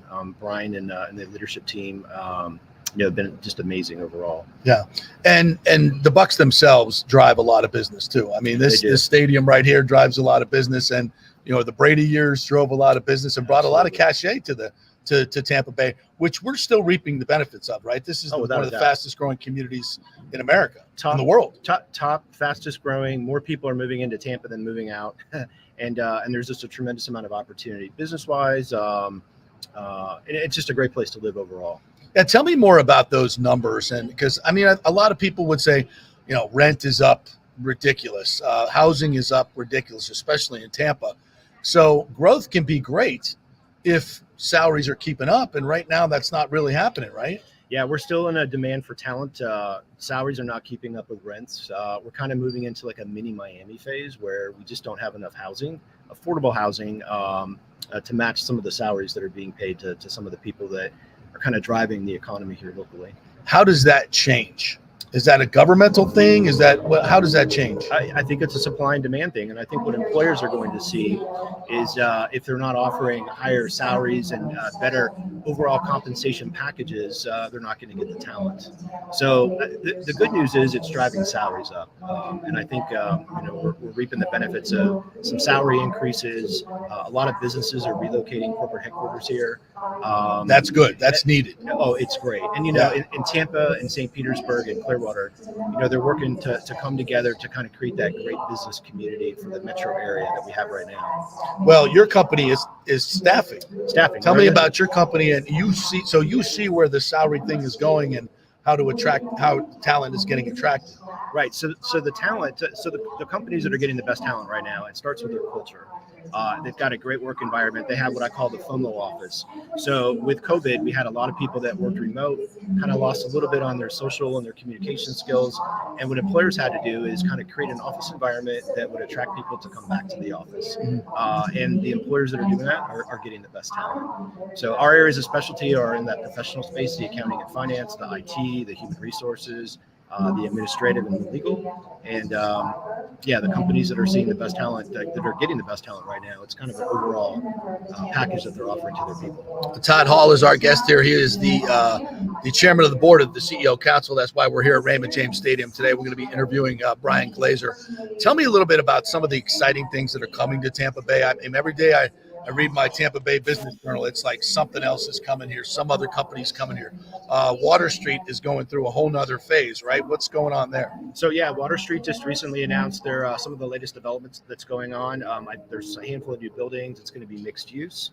I've heard recently that Brightline is going to be having a termination point at some point. I'm not sure exactly where. When's that happen? When do we get our high-speed train from Orlando to Tampa? So they're talking like the next 4 years. So one of our members is chairman of the board of the Expressway Authority, and he was kind of sharing some of the details that are going on. But we're thinking in about 4 years we'll have that high-speed rail to Tampa, and then have it terminating in a good point here in Tampa, which would be awesome. Tremendous for the city. I think I saw where the Ybor Harbor, that has been approved by the council as well. At one point, there was a baseball stadium in that Daryl Shaw had a baseball stadium, which would have been fantastic. And I don't know I know there's still a deal to be done in Tampa if it fails in St. Pete, and I think it's going to fail because it's such a horrible deal for the city of St. Pete. Yep. So is there any talk of what's going on with Ybor Harbor, or maybe still a baseball stadium down there you hear? I have not heard that, but what I do know, Daryl Shaw, David Laxer, founder of one of the managing principals at Burns, they're involved in this women's soccer. Yes. And they've got a bunch of different things that they've got going on for women's soccer coming up. They're going to be guests of ours sometime in the fall. Oh, nice. So we're going to talk a little bit more detail about what they're doing, what Daryl Shaw is doing with Ybor City, and all the exciting development that's going on over in that place. Yeah, they were able to build a stadium on the water in downtown Tampa. That's where their stadium's good. A little smaller project, but still they were able to get it done, which is going to be exciting. And I know I think they're starting up, I guess, in the coming season, and not too far away. Yeah, it's soon. Nice. I don't have the exact date, but I know it's right around the corner. And again, another great win for the Tampa community. Right? Yeah, absolutely. Any other things you hear coming to Tampa Bay that are exciting? I don't have anything to share right now. No, okay. Head, but all right. It seems like every time you're in Tampa Bay Business and Wealth or Tampa Bay Business Journal, you're hearing of new things. And another big thing too is we've got the Tampa the EDC. Economic Development Corporation. They do an amazing job of attracting businesses here in the Tampa Bay area. I had a client a couple years ago based out of France that was looking at relocating corporate headquarters to Tampa, put this opportunity in front of them, and they did a great job. So I know behind the scenes, we've got some amazing leadership going on with the mayor, with EDC, with the Tampa Chamber of Commerce. Brian Adcock's doing a great job in his leadership with that organization. And Tampa Bay is a great place to be. All right. So tell me about the dog treats that Tally's getting when I get very exciting. Yes. So this was a college project for one of our kiddos, Ashley. She started out making a girly beer, and it didn't work out. It's kind of lumpy and it tasted horrible. We all thought we were going to die. So as an entrepreneur, she pivoted to an apple cider, and kind of a cider drink. And that didn't work out either. The cider was even worse. So she had these spent grains, and what she did is she repurposed the spent grains along with 3 other natural ingredients, whole wheat, flax, and peanut butter, and created a delicious dog treat. And the cool thing about the dog treat is it's got a yellow and blue color to the can with all the branding. And the reason for that is what you see with your eyes is exactly what your dog sees with their eyes. So dogs are colorblind. They can only see in a couple of different color variations. So when you did not know that, when you get your can of breweries out, what you see is exactly what your dog sees. 60 treats in the can. It's $15 shipped to your door. The minute we do this with our dogs, wherever they're at, anywhere in the house, they come running. This is their favorite treat. And and it's pretty cool to see a young entrepreneur kind of go through some different challenges, run into roadblocks, pivot, move into some different directions. And then we got some shout out from Damon John a couple of days ago. That doesn't hurt. No, and and he reviewed it, kind of gave us some pointers on what to do with some packaging. For some influencer things that we're doing, but super proud of Ashley and what she's doing with this brand. What would your advice be to a young person starting in the workforce, maybe coming out of college, or who wants to be an entrepreneur? That's something my son went to the entrepreneur school at FSU. He's currently working with a company in Chicago, a small computer company, and learning the business with the aspiration of starting his own one day. What advice would you give him and those younger folks? Because they're losing a lot of hope. They see that maybe the American dream of obtaining a house is unattainable. All these issues that we're dealing with the economy. What would you say? So when you're starting out as an entrepreneur, you really don't know anything. You don't have a lot of knowledge in your back pocket. My best advice, and I talk to kids at UT and University of South Florida, is find a company that you're interested in working for that's best in their class, best in the industry, top 5 in their industry. Go work for them. Learn how they manage and run the business. Keep that entrepreneur dream going. Keep working on your business plan. That's something that you should be working on a regular basis. Have savings, start putting money aside. This has to be a deliberate thing that you're going to do. You can't launch a company and not have any money. Right. So you need to have at least 6 months worth of savings put aside. And then after you've got some experience, you've worked in the workforce, you kind of have grown up and matured a little bit. Maybe that opportunity might shift and pivot a little bit. And now all of a sudden it's a different business idea, but then you're going to have a little bit of experience, a little bit more kind of tenure under your belt, and then that's kind of the best opportunity to get into starting a company. Yeah, and know that it will shift and pivot. Expect that. It will always shift and pivot. And the other thing you want to do is to start developing a community of mentors, and people, and keep practicing that pitch. When I got in front of Damon wanted me to pitch this. I've never pitched this before. Actually pitches this every day, and so I had to pull something out of my back pocket. I mean, I've delivered thousands of business presentations, but practicing and delivering an amazing pitch, it takes a little bit of time. It takes a lot of practice. Yeah. So as you're going through that, find mentors and people that are good in that space. Invest in yourself, and then at some point in time, launch that dream. Yeah. One of the great things about the internet and communication is there's a lot of great resources out there that are free that Right. you can learn from a lot of different people, YouTube and especially. So take advantage of that. Right. Yeah, 100%. Never stop learning. Well, you always need to be investing in yourself. Yeah. And investing in yourself is two-part. It's everything that you take in with what you're reading and who you're in front of, but it's also your health as well. You definitely need to be focused on making sure you're exercising, staying healthy, and you have a good release for all the stresses that come about being in business. All right, last question for you. This will be a tough one. What do you see as a future best bet? If you're going to invest in something or maybe a business on the horizon that you think this is something whose time has come, what would you say? Whether it's a genre of business, a segment of business, or something specific, and you can't just say AI. Well, so that's the go-to, but it's not just AI. It's how can AI improve certain aspects and efficiencies within different types of organizations. So if you're in a particular industry, how can utilizing AI help improve that and create a business plan around that and launch a company in that particular space? Okay. There's still a lot of unknowns in AI. That's for sure. And there's still going to need to be human people running things. Are you sure about that? 100%. 100%. All right. Good to know. Todd, All right, thank you so much for having Appreciate me, it. and thanks for jumping on. We'll do this more often. All right. Appreciate Sounds it. good. Todd Hall there. He is the chairman of the board here of the CEO Council. So always fun chatting with him, learning some new stuff. So there you go, Nick. What did you learn there? What did you learn? I was going to say, like, I'm far from the entrepreneurship business for sure in that world, but everything he said, it applies to life in general, like always learning, the networking part of it. Yeah. Keep like expanding on your horizons and getting to learn as much things. The more you know, the more the more things you can do, I guess, in your industry, especially in the stuff that we do. Right. And how rapidly changing it is. Like, you could use that advice for pretty much any business you're in. Yeah. Yeah. And from an entrepreneurial standpoint, it can be really hard, and that's why you got to get help. You got to get help, get mentors. That's a great piece of advice from Todd. And network too. Go to as many events as you can, and start just because business people, they love people who have that go-getter spirit, and you'll get jobs that way. You'll, it's work, and it sometimes feel cheesy. I get it. But you've got to promote yourself because nobody else is going to do it for you. Trust me on that. You got to promote yourself. All right, we'll take a quick break. Come back. I want to hit a couple other notes, a little bit more Bucks talk I want to get into. You're going to have to weigh in on Ric Flair. And when I do this topic that's kind of sweeping, and I saw it the other day, I wanted to mention yesterday, NBA versus NFL players. And who was it that put it out? The NBA player that put it out? Rivers. Austin Rivers said, I can name 30 guys in the NBA that can play in the NFL. Dan Orlovsky jumped in. A lot of people, I heard Shaq talking about it last night. A lot of people are sounding off on this. So I have some thoughts on this. You guys have some thoughts on it. Hit us up in the comments as well. We're brought to you guys by Extravaganza Productions, our good friends over there, Paul Thomason, Dolly Brown. Contact them if you have an event like this, the CEO luncheon here, that you want to get the pros. They work these events all the time here at Raymond James Stadium because they are the pros. Extravaganza Productions. Don't think that they're too big for your small gathering because they do small gatherings as well. Doesn't matter the size, they can make it the best. So just give them a call. Go to their website, extravaganzaproductions.com. You can contact them through there.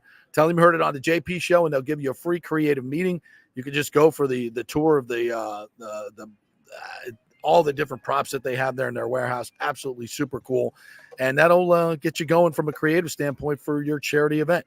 So go to extravaganzaproductions.com and check them out. All right, back in 3 to Raymond James Stadium. Stay with us.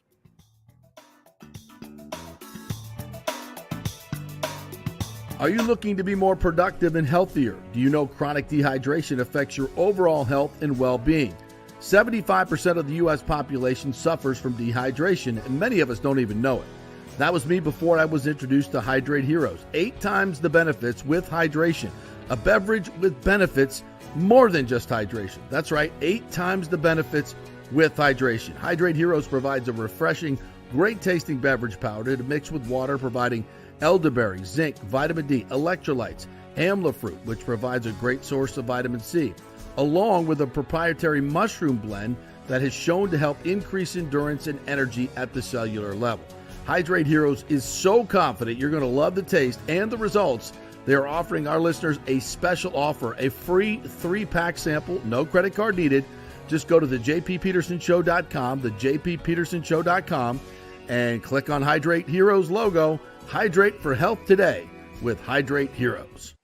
All right, this is for all you guys who don't want to go to the gym and do 5,000 crunches. At Bay Area Modern Medical Center, you can get on the new True Body machine where you can reduce fat and tone up your muscle. It's like doing 54,000 crunches in just 15 minutes. Define your body as you see fit. True Body offers personalized muscle stimulation that delivers the equivalent of those 54,000 crunches in just 15 minutes. Just get in touch with them at Bay Area Modern Medical Center, BAMMC.com. Chris Lugo and the team over there will set you up on True Body and get amazing results. Non-invasive with comfortable and little to no pain and zero downtime. You can isolate and target those areas that you want to improve and treat multiple areas simultaneously. It's an amazing machine, so check it out at Bay Area Modern Medical Center, BAMMC.com. Everyone knows Italiano Insurance is your go-to for home insurance, but they also have an amazing team that focuses on business insurance. Yes, your business is most likely your biggest asset, so make sure you have the right coverage at the most competitive price. And if you started a side hustle recently, don't forget you need business insurance, because if you get sued in this over-litigious society we live in, you could lose all your personal wealth. So get that business insurance. And for the best customer service, always choose Italiano. My representative, Charity, is amazing. I called her late on a Friday because my insurance was going to lapse.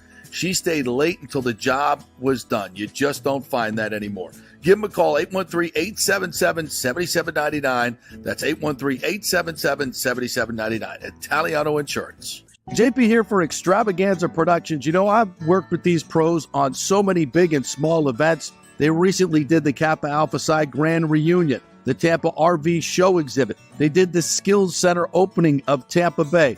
They can do those small events. They do the biggest of events. So if you were thinking about planning a meeting or special event, call the talented staff at Team EPI. They will give you a free creative meeting if you mention the JP Peterson Show. They will provide you with an exceptional experience.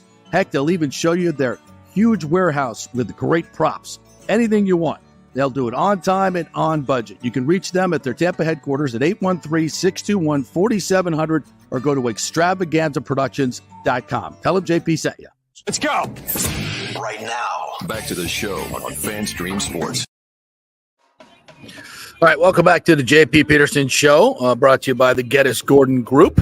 If you have any real estate needs, I know it's a tight market right now, so you need a professional, trust me on this, to represent you, or you will get, let's just say, taken advantage of. So get Jane Geddes and the Geddes Gordon Group to work for you, and find something now, folks, because when the rates come down and they go up and down, go to American Mortgage Services. They'll get you the lowest rate, Scotty Fitz.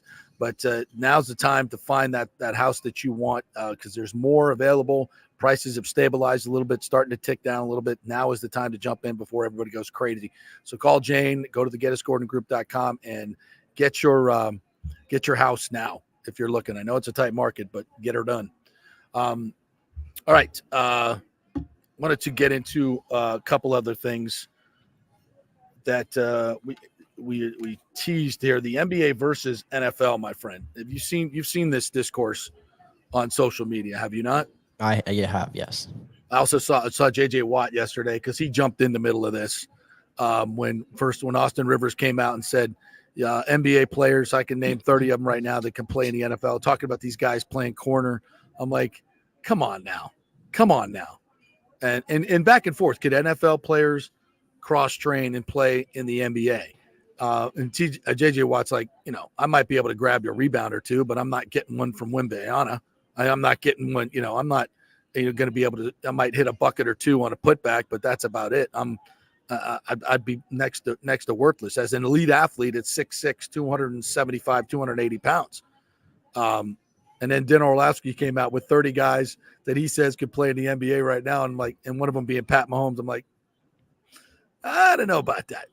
I don't know. I don't think Mahomes is going to be D'ing up Jalen Brunson anytime soon. It says Travis Kelce could be a power forward when he's sober, I guess. I don't know about all that. What do you think? Can we none of you could play in each other's sport. None of them. Okay. First of all, but like it's more, I will say this. It's more funny the idea that if you're an NBA player, you think you can go walk into the NFL and play there. That's more to me outside the realm of possibility than it is the other. I don't think the other one's possible either. Don't get me wrong, but I think it's more outside the realm of belief that an NBA player is walking into the NFL and going to make it. Case in point, watch the way the two sports are played. The NBA, I mean, my goodness, the threshold to get a call nowadays is essentially you got touched on your wrist or whatever, or you bumped into somebody by accident, and that's how it goes. And if they don't get the call, they lose their mind. And we already know how the NFL is. Even though the NFL has watered down, its tackling and some of these other things lately, it's still the NFL. It's still physical and dangerous as hell. But beyond that, you show me what NBA player is signing up to go through training camp. None. In the middle of July and August in Tampa Bay or Miami. You show me who that person is. Brushed into a guy the other day, and I thought he was going to die. I literally thought he was going to die on the court. He's back on the bench, and he's like, "Oh, yeah." I'm like, are you kidding me? Yeah. Before you could even get to the game itself, you got to go through a month of training camp. It ain't happening. There is no NBA player that is signing up to go through it. And I'm not acting like I've been through it. Clearly, I've not, and I don't want to. But you've covered training camps. I've covered training camps.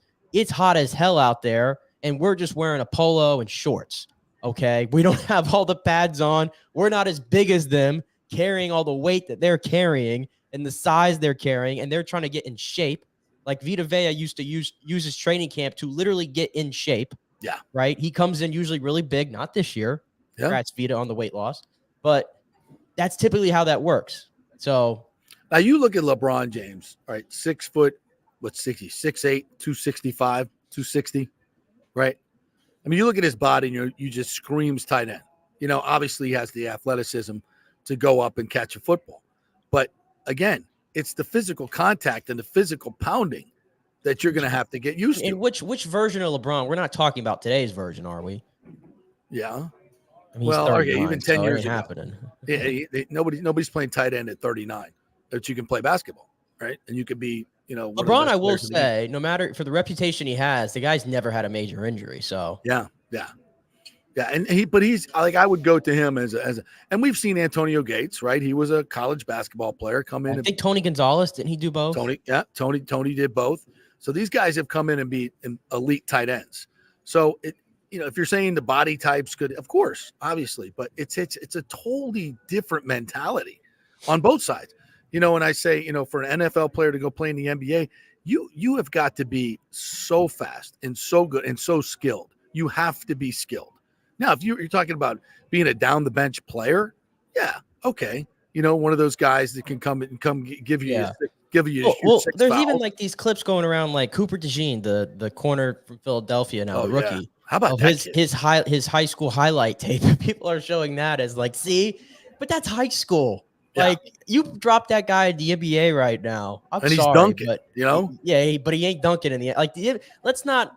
I know a lot of people love to dump on the NBA, but there is a big difference between NBA basketball and even the best collegiate basketball players don't even get drafted anymore in the NBA. Think about that for a second. Yeah. They don't get drafted. It would take, look, obviously being a great athlete is a must. Okay. So but you'd have to cross train for at least 3 years to be able to make it in the pros on either one of the sports. And this whole discussion really just, and I don't know if anybody, Charlie Ward obviously was the best example. Yeah. I saw that up close and personal. And NBA, but to me, the one that is more like, to me, none of these athletes, NBA, NFL, what they really can't do, save for, Deons and the Bows of the world, is play baseball. The one that makes me laugh, it's like when they try to like swing a bat or throw a baseball, like Giannis looks uncoordinated. Yeah. Like he literally looks like he's the worst athlete in the world when he tries to like swing a baseball bat. Did you see Zach Edey throw out the first pitch? And he was a high school that's pitcher. What I'm saying. Like I've seen a lot of other pro athletes, when you try to like have them throw a baseball or swing a bat, they're no longer an athlete anymore. Can't hit a curveball. Come on, get out of here. Get Like out. that, I mean, that's the hardest action to do in sports, I think, is to hit a baseball. Yeah. But Yeah. I mean, you talk about skill level. I mean, yeah, and you'd have to cross train for so many years to be able to do it at an elite level. And there's no question. And so I respect the sports, respect them all. they're all very difficult to do in their own. Just like none of these guys could step on, his skates and try to play professional hockey. Oh my God. There's just no way. Forget about it. And none of them could get inside a race car. I say this all the time. NASCAR doesn't get its due in race car driving in general for how difficult it is, because you want to know what step one is to being a race car driver? Having some really big onions. Well, being insane, being absolutely insane in the head to even sign up to even get in the race car. Yeah. Like all these sports, my point is, you can go down the list. All these sports are hard to do. And even if you're an average Joe to somebody who plays another sport, you can't do it. Yeah. Stop telling yourself you can. Yeah. It's ridiculous. All right. I wanted to get to this because I teased it in the first part. This is from the nohomerun.com, guys. This is the development agreement has finally been released for the stadium. And I told you from day one that this was going to be a disaster in terms of being one-sided for Stu and a disaster for the city. And when they all came and made the announcement and they were cheerleading about, the Rays are going to stay and all this, I said, let's see the numbers. Well, how much longer later have we seen the numbers? All of this has been secretly negotiated. And finally we get it. We had a little town hall yesterday. I believe there was another meeting this morning at the city council where they were talking about it. So this is from Alan Delisle, who's a former St. Pete city administrator who has done these contracts and knows the ins and outs of the contract. And he looked at it and went over it. And these are, I'm going to hit some of it's a very complicated deals that none of us could look at and kind of discern what the hell's going on here. But obviously for him, it's been his life's work and he knows exactly what it is. He's also privy to the previous agreement that was made with Midtown Development under Rick Kreisman. And he compared the two. And you've seen many, many times in the Times and other places it reported as the Rays-Hines deal was the best deal of all of them. And that is ridiculously false. Ridiculously false. And even just in one segment in terms of infrastructure. In the Midtown deal, they were paying almost exclusively for all the infrastructure, which is typically what developers do. And we're talking about the non-stadium part of it here, folks. Talking about the other part of it for the most part. But it's all obviously based on the stadium. With the other acreage, the deal that has been done is so horribly one-sided. And it's the whole reason why Stu Sternberg decided to pivot back to St. Petersburg, because he got everything he wanted, hundreds of millions of dollars in upfront money that he's going to make. So he says it's actually titled, "No Deal Should Be This Bad for a City and Its Residents." And the summary starts, "Why did the Rays-Hines deal go so wrong?" It says the deal was flawed when Mayor Welch and some council members decided that all that mattered was keeping the Rays at any cost. By doing so, St. Pete lost all negotiating leverage. The city leadership threw aside the well-being of the residents and taxpayers for political support from a Wall Street owner, campaign contributor, and false advertising. Those are strong words. Those are very strong words. 2, it was further flawed when Mayor Welch picked the Rays-Hines team without negotiating a term sheet before the selection announcement. The city then went into negotiations without any leverage at all. The Rays-Hines controlled all contentious issues because the city had nowhere else to go. The city had already rejected all other teams, including the Kreisman-selected Midtown Development proposal. That's about leverage, folks. I think we all can understand that. So the lack of competition resulted in a weak, embarrassing, incomplete term sheet for the city and produced one of the worst economic development/stadium development agreements for any city. The St. Pete Chamber of Commerce falsely claimed that all the other proposals were not as good as Rays-Hines. Mayor Welch canceled a far better proposal for St. Pete when he cast aside the Midtown proposal. Midtown was a better deal for the city and would have created leverage in negotiating with the Rays. It was a short-sighted business decision to cancel Midtown. Most other developers, including Midtown, refused to submit order under Welch's RFP because they knew it was a waste of time and that it was only going through another selection process to pick Reyes-Hines. This approach meant Reyes-Hines knew they held all the negotiating cards, and the final development agreement painfully reflects this fact. 3, the city's approach to the development agreement was flawed from the start. The city surrendered to how the Rays wanted the deal framed, separating the stadium negotiations from the development of the entire Trop site, again, conceding city leverage.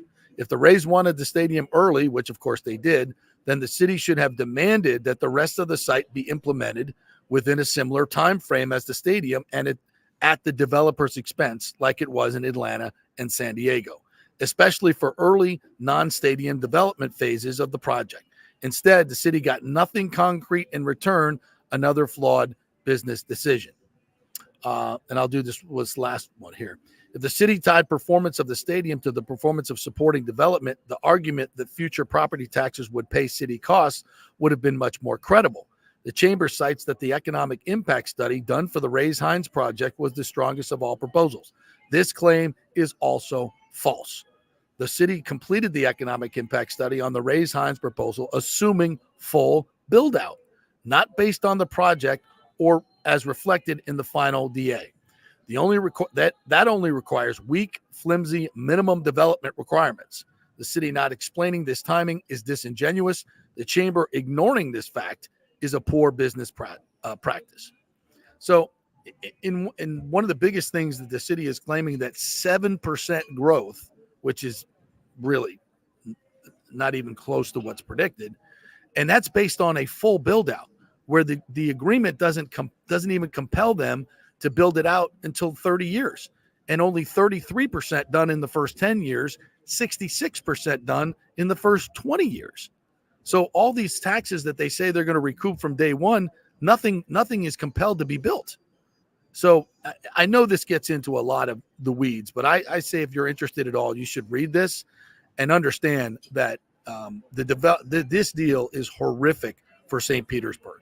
And the sale of the land, which he's getting for peanuts and doesn't have to pay for the first 5 years at all, is the city of St. Pete could be losing up to $600 to $700 million in what they could sell that for, and just have developers come in and do the infrastructure, which the city is going to have to pay for under this deal. I do want to ask you a question. Yes.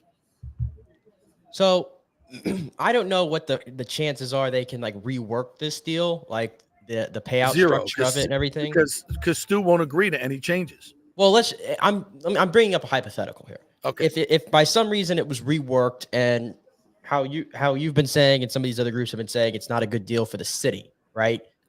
It's a good deal for the Rays, but not for the city. So if they were to rework that deal and made it a quote unquote good deal for the city and for the Rays, and there was an even partnership here and all this stuff,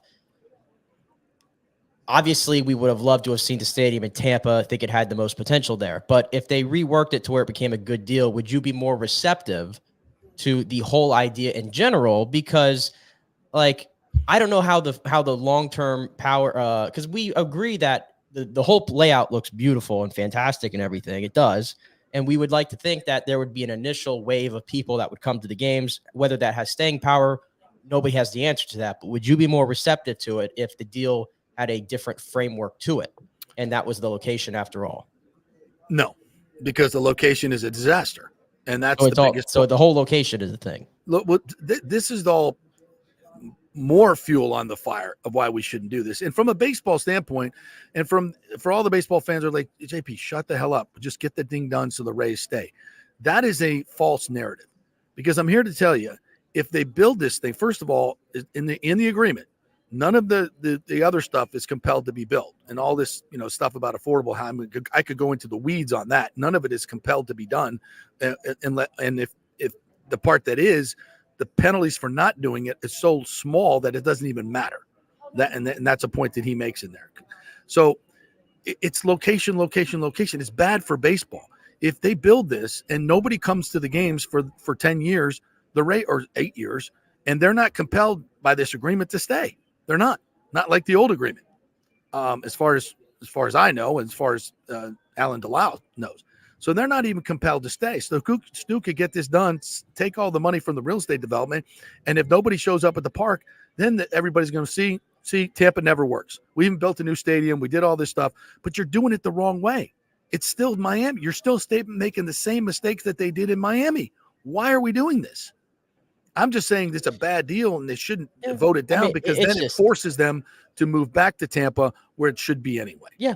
I just feel personally caught in the middle of it because I would have rather have seen it in Tampa. I've been very on record about that because I'm sick and tired, and it's personal to me because I come from a very rich baseball. I come from a very rich baseball family, as you know. Yes, and I know the history of baseball in the Tampa area, and I'm sick and tired of the narrative outside of everywhere at Tampa that there's no fans here and it's not a baseball. I'm so sick of that narrative because I know what it is, and I just think it's a travesty if we never actually get to see baseball even attempted on the Tampa side when I've seen it attempted in the St. Pete side for 25 years, and despite success on the field, just haven't seen it translate to attendance. And I hate that as a fan. And on the flip side of that, I understand that we're late in the game here and stuff has to be done. And you can sell me, like I said, on the fact that St. Pete is different now than it was 15 years ago. That's absolutely true. And that if you build all this stuff around it and attract all this other thing, I get it. It's a peninsula at the end of the day, and it's always going to make it hard. And people say, well, there's going to be entertainment and all this. There's going to be entertainment. Right. Like I can listen to all these arguments. So I get it. There's going to be those same entertainment districts all over Tampa. You already have them that people can choose instead of driving to St. Pete. And that's still going to be the problem. And you're still going to have low revenues in terms of being able to pay for players. The place where it would thrive the best is clearly Tampa. And I know you're tired of the argument, but I'm still saying there's time. There's time. They can still play in Tropicana Field for another couple seasons if they have to. They don't have to blow it up just yet. But you've got to bring some sanity to this. I'm pointing out all the insanity because I don't want it to pass and we make the same mistake that Miami made. Where there's still time to pivot back to Tampa and get a fair deal done. And this is why people say Tampa doesn't have any money, and that's not right. They just were not going to write a blank check to Stu Sternberg and screw their constituents. Ken Hagan's not going to do that to the constituents of Hillsborough County like Mayor Welch and the council is going to do to the people of Pinellas, like they did in Miami. He's not going to do that. And the Eric Hart and the people that run the TSA who have negotiated with Stu Sternberg and know that it's all he ever wanted was a blank check. And they said, no, we're not doing that. You want to partner with us and do a public-private partnership like we've done other places? We're here to talk. And you will make more money in the long run than you will make there in St. Pete. So if you want to do that deal, we're all interested. And the deal that was done in Atlanta and San Diego, and that's one of the great things about Alan's piece here is he compares them to what happened in these other places where the deals were much better and were a true public-private partnership as it has been. This is, to allow this guy to do this to the people of St. Pete and just, I can't sit by idly and just let him allow these false narratives to be played out without trying to do some journalistic ethics here and tell people what's really going on. And there's so much of the information here that is clearly available from a very reputable person who knows how these deals work. And it's not even being disseminated to the public in the other channels and in television news and the paper or any place else. There's all false narratives all over the place that are parroting what the Rays are saying. And it's just not true. It's just not true. I love baseball more than anybody. I don't want to make this same mistake of what Miami did. And there's still time to save that. I believe, and the people in Tampa believe. But as long as Stu Sternberg is the owner, nobody's going to get a good deal. It's never going to be good it's going to be only good for him. And that's sad. Major League Baseball should know that by now. The same thing is happening in Oakland. You should know that by now and figure it out. So there's still time. There's still time. And the people of St. Pete and Pinellas County, you better read this and know what you're in for and know what's going on. And by the way, remember I mentioned about the version of the City Connect uniforms? They've had this design done for 2 years. Yeah. 2 years they've had this design done. Right. And they bring it out the week before the vote comes in, saying we're celebrating the underground culture of St. Petersburg and the skater culture and all. That's what I was saying. I didn't say I didn't like the uniforms. I love them. I think they're fantastic. Everybody. But is that even But if that's I'm true, pointing is that out to you a bad folks, thing? it's a diversion to take away from the fact of what they're this grand larceny, in my opinion, that they're trying to propagate here in St. Petersburg. Yeah, I think it's completely disingenuous. Well, I guess there's multiple ways to interpret it, I guess is what I'm saying. Oh, yes, of course. Absolutely. That's just like my I said, opinion. like from the Rays' point of view, they're setting up shop or trying to set up shop long term in St. Pete, and they're trying to make a real effort, I guess, to appeal to the culture around their stadium, If which they I don't cared find about problem in St. that Pete, necessarily. if they cared about St. Pete, Nick. But I know what you mean. They would have done this earlier. They wouldn't be screwing them like they're doing in this deal. Yeah, I get it from that point. I just if you in St. Pete think in any way the Rays are being altruistic in building this museum and $50 million for this, that, and the other, which are all flimsy goals, and even minority business goals in there are a joke. It's a complete sellout to the constituency. Mayor Welch honestly should be ashamed of himself for what he's doing to the people, and he's not honoring the people of the gas plant district at all. Not in this agreement. Now, I hate to be harsh, but he's not. He's selling them out to a billionaire who's trashed the city for decades. Sad. Very sad, in my opinion. So much better could be done for the people of St. Pete and baseball in general. This is horrible. It benefits one person and the people in his inner circle. Well, I'm just glad we're so close Not to finally you, the getting baseball fan. I'm just glad we're very close to getting to some resolution here, regardless of what that resolution is. No, we're not. Well, if it gets voted yes, then I guess we're on our way. So I guess, yeah. And if it gets built.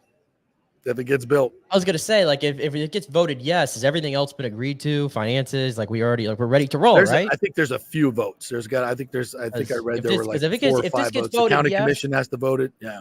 If this gets voted yes, and then I don't see shovels in the ground like within months or whatever, then I'm gonna start asking some questions of what's going on here. As you should. And when you're getting in business with people who have this track record, it usually doesn't turn out well. So we'll see. All right, I'm going to go take care of my duties here at the CEO Council luncheon here. We'll be interviewing Brian Glazer. We'll have all the deets on what was said here tomorrow. On tomorrow's show, Nick's going to take you the rest of the way. So quick break, and we'll be back here on the JP Peterson Show.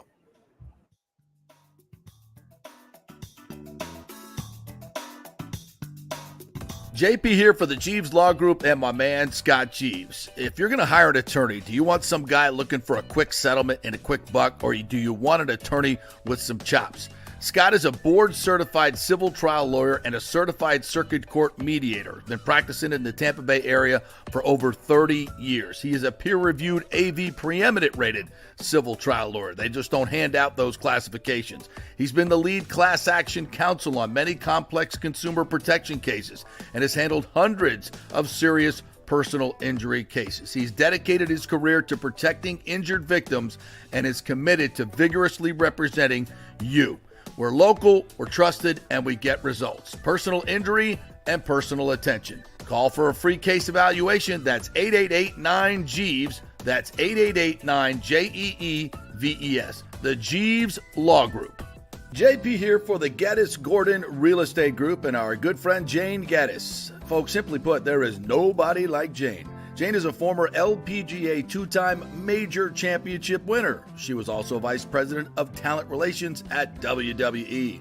She also has a law degree from Stetson. So if Jane can drain a 10-footer to win the U.S. Open and stare down Hulk Hogan in the boardroom, you want Jane on your real estate team to not only negotiate the best deal, but find you the perfect home or investment property. And when you work with the Geddes Gordon Group, you become part of the real estate family and get concierge services that include expertly staging, marketing, and preparing your home for sale. Advice on golf properties. Hey, you might even get some golf tips. Many of their clients become friends long after the sale or purchase is completed. It's all part of the deal. So if you're looking for that perfect home or investment property or trying to get top dollar for your home, go with Jane Geddes and the Geddes Gordon Group because there's nobody like Jane.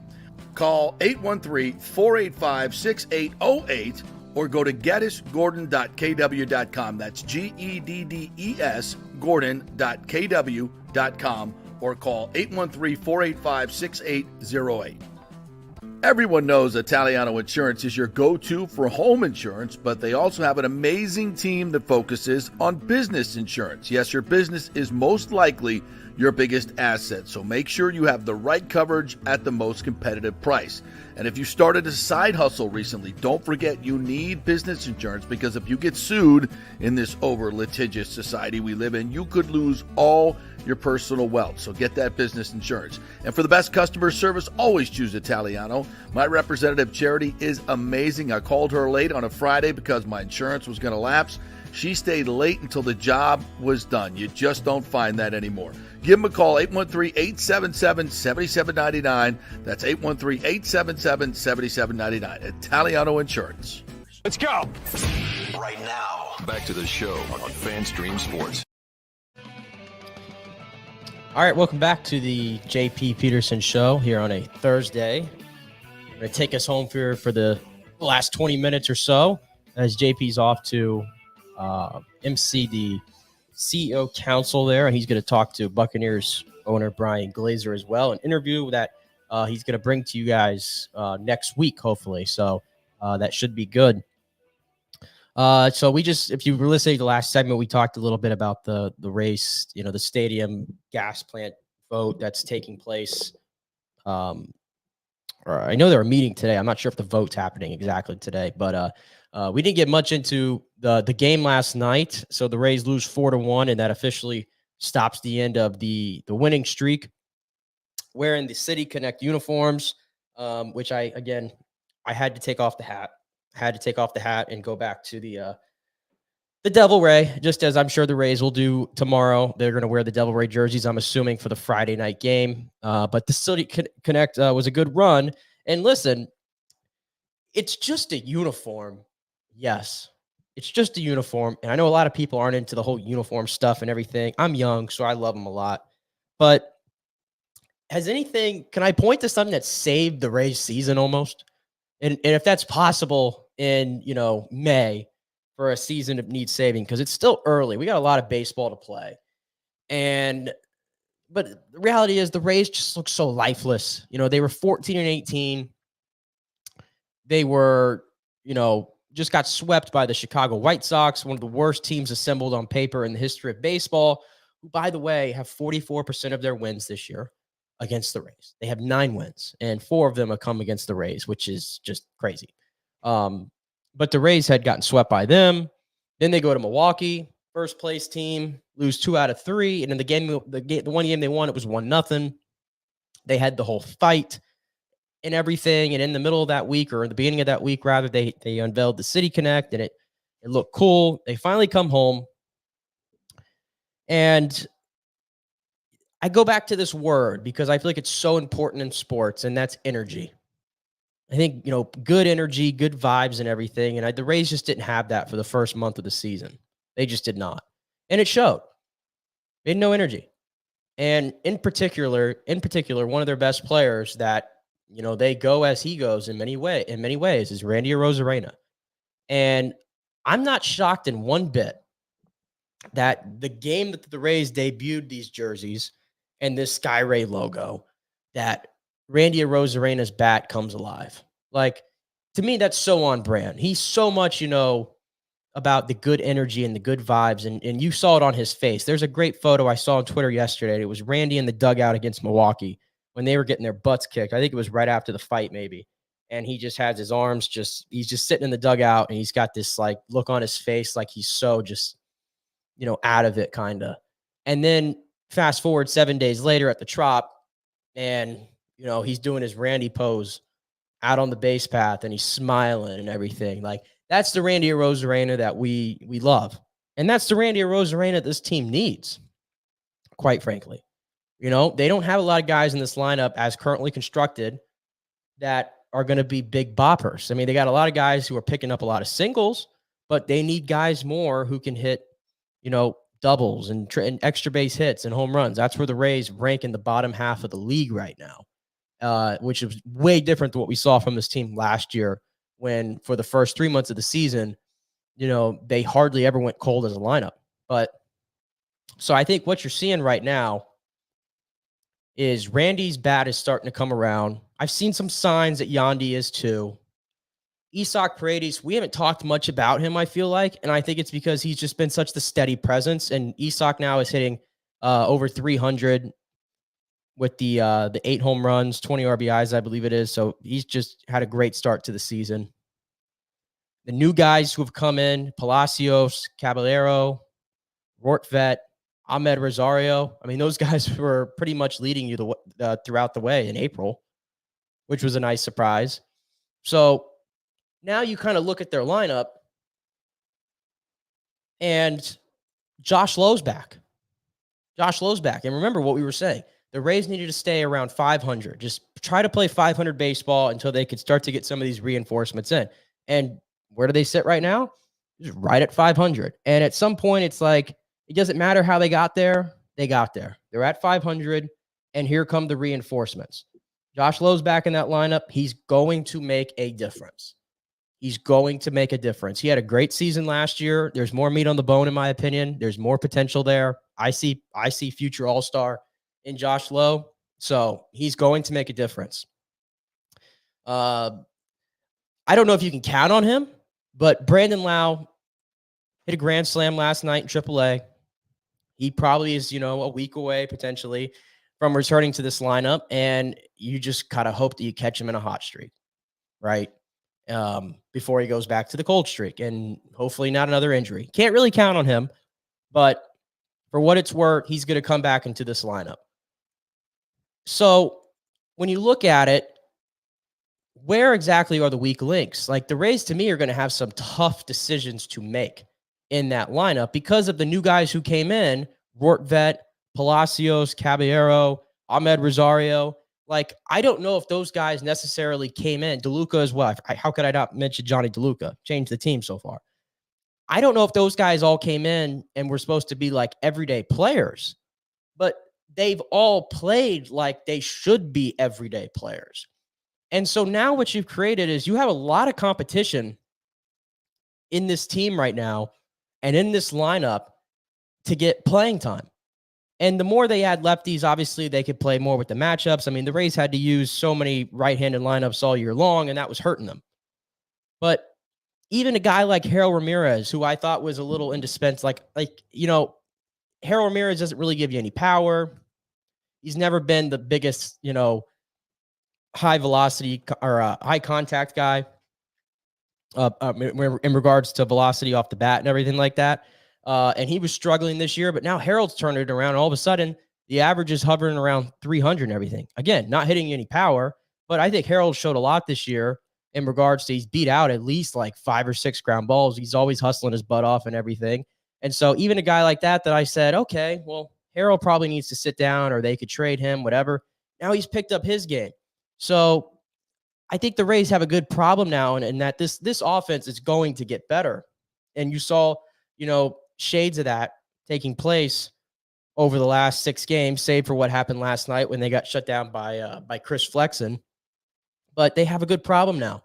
I'm curious to see what Kevin Cash does to this lineup and the matchups that he can create and who gets sent down. Like, that's the thing. What do they do with this roster when Brandon Lau gets back up here? And then what do you do with Junior Caminero?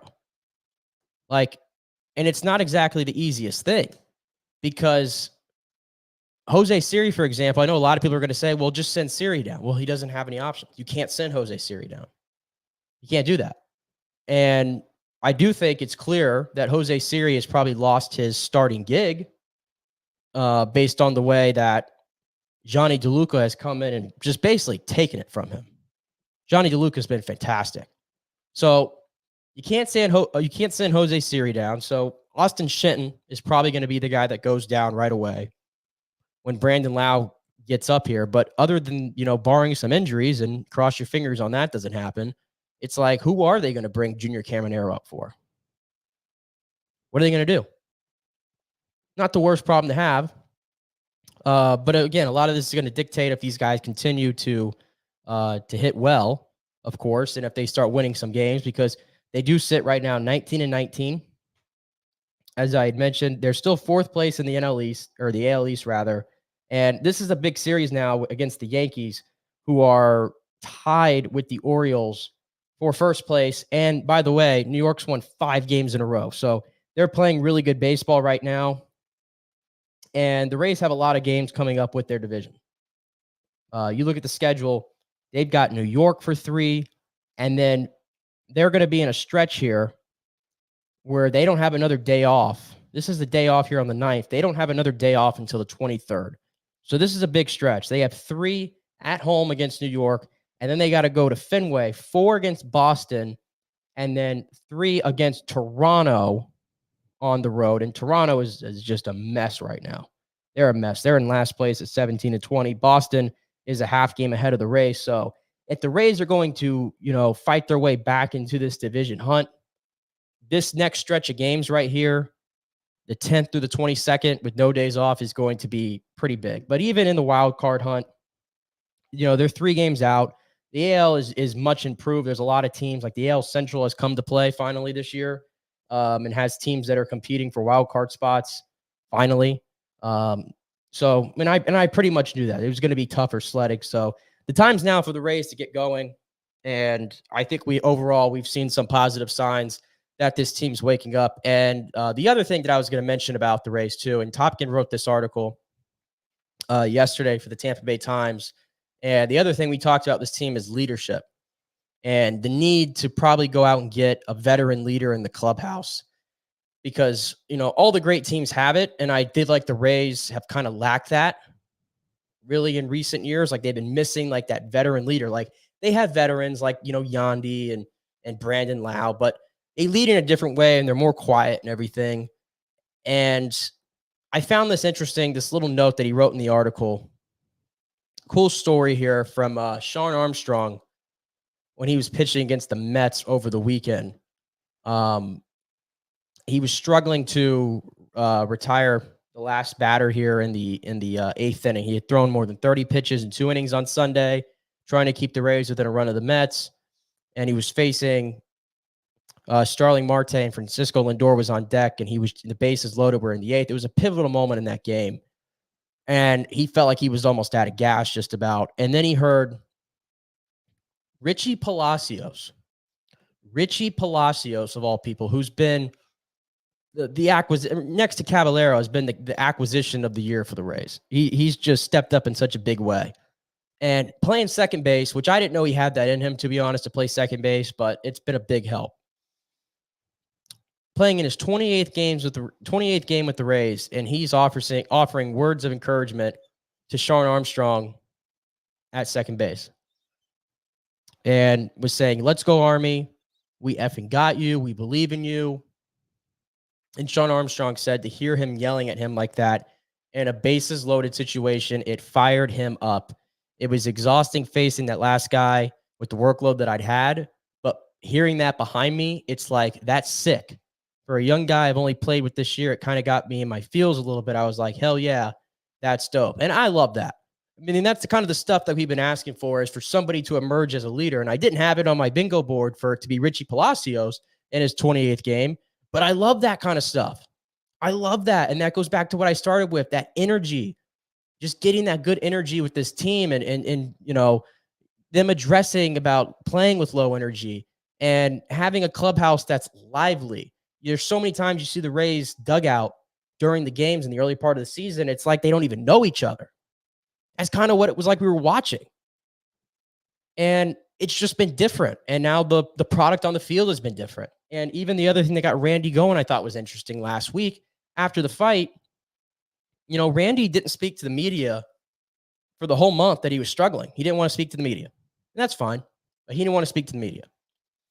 And then after the fight with Jose Siri, he requested to speak to the media, made it clear that he didn't like that he shouldn't have been fighting. And then he took a moment to talk about his struggles and everything. And it was like, maybe it was like cathartic for him or what. It's like he had all that going on in his head and felt like he needed to get it out. And again, whether that played a role in what happened on Friday night, where he finally got off the schneid a little bit, and he's onward and upward from there, I don't know. But I feel like the Rays, this has been a turning point for them this last week. And I hope it continues. I hope it continues because the first month was a brutal product. So definitely hope that they can pick that up a little bit. All right, some other news and notes away from the Rays today. For all the hockey fans out there, no lightning, but we did see the Panthers and the Bruins last night in Game 2. Panthers dominated them. I don't know who we're rooting for in this series, to be honest with you. We don't have anybody to root for. Boston or Florida. I don't know. I guess I probably would pick Boston if I had to select one. Again, I don't know. We're not fond of either team, but it should be a series. I think it's going to go, at least 6 or 7 probably. But Florida wins 6-1 yesterday. But the bigger story was the fight. And if you haven't seen it, you don't usually see fights like this between star players. And we got one last night late in the game between Matthew Tkachuk and David Pastrnak. And really good fight. Really good fight between two star players. Tkachuk took him down first. Looked like he started throwing more punches even as Pastrnak had already fell to the ground, and that fired up Pastrnak, and he got up and was trying to throw punches at Tkachuk as the referees were all on top of them. But a little bit of a chaotic scene. I love that they showed Keith Tkachuk, Matthew Tkachuk's father, in the stands, and he was having a good time watching his son fight and everything. I thought that was pretty cool. So, good series there. And then late last night, Edmonton up 4-1 against Vancouver on the road. The Rogers Center was quiet as you've ever heard it. And Edmonton just completely collapses. And Vancouver scores 4 unanswered to win that game 5-4 and take a 1-0 series lead. So, hockey is not necessarily a game of momentum, I feel like. It all just ends after one from the next, but that's a gut punch in Game 1. Especially playing in their barn with a chance to get one, and you're up 4-1. That can't happen. Bottom line, that can't happen. But 2 fun series there. I'm sure tonight we'll see Hurricanes and the Rangers. And then the other Western Conference series is going to get underway, Dallas and Colorado. That's worthy of a conference final there. That's great. And I know Colorado took Game 1, so we'll be watching out for that. And the other NHL note, the Toronto Maple Leafs, a.k.a. the Dallas Cowboys of the NHL, have fired Sheldon Keefe, their head coach. They have fired him. He's been there since 2019. His tenure, and most Toronto coaches' tenure, has been mired by not being able to go deep into the playoffs. Yes, I get it. They beat the Lightning last year and finally got their first playoff series victory since 2004. Is what it is. But with all that talent, high-end talent that they have, once again, failed to go past the first round in the playoffs, and this seems to be a sign that they're going to blow it up. So I know a lot of people are split on what the Lightning are going to do. Toronto's already basically waved that flag in the air that they're going to blow it up. I think that one of their star players is probably going to be on the move. I know they got no move clauses and all those things, but I know they could probably get around that a little bit. Probably going to happen. So Sheldon Keefe fired from the Toronto Maple Leafs. I'm sure they're going to go and try to get the biggest name possible on the market, but those are the news and notes around the NHL. And then last thing, the Pirates called up Paul Skeens, the top prospect in all of baseball, carrying an ERA under 1 this year in AAA, and he is going to be electric to watch. Think back to 2010 when Steven Strasburg made his major league debut. I was only 11 years old. I remember where I was, and he pitched 6 innings and struck out 14. Okay, I think a lot of people are going to have a lot of hype for this when Paul Skeens makes his major league debut. I think in 2 days it is. And I'm going to be watching. Pirates, between him and Jared Jones, all of a sudden have one of the top of the rotations with 2 young guys. So that's going to be a lot of fun.